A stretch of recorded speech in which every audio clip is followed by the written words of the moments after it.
Rounds 3 and 4 are wrapped up now for the Australian Open. So before we get into any sort of quarterfinal talk and whatnot, I thought it'd be fun, just like we did in rounds 1 and 2, to review the good, the bad, and the ugly. Today we'll look at the men's side of things. So let's start with the good. I'm going with Novak Djokovic. He's a guy that in rounds 1 and 2 I put in the bad category. Thought there was some reason for concern. He lost a tiebreak somewhere, lost another set somewhere there. But in rounds 3 and 4, he's really cleaned it up, just like I thought he would. I'm not surprised at all. He's a guy that obviously knows how to get things done in this Australian Open, as he's won it 10 times, and he's seeking number 11 there, seeking his 25th major. He appears to be rolling right now. No surprise, like I said, at all. So Novak Djokovic is the good. Now for the bad, Casper Ruud. He's a guy I know that's been pretty consistent throughout, especially the last 2 years. I know he's very good on clay, obviously losing the finals a few times. He made a run on the hard court surfaces in the U.S. Open the 1 year.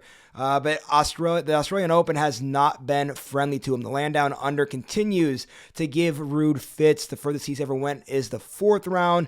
Does not get that done as he exits in the 3rd round of this tournament. And now finally ending with the ugly. Since I'm American, I'm going to go with the Americans who aren't named Taylor Fritz. Thought there was a lot of opportunity here in this tournament.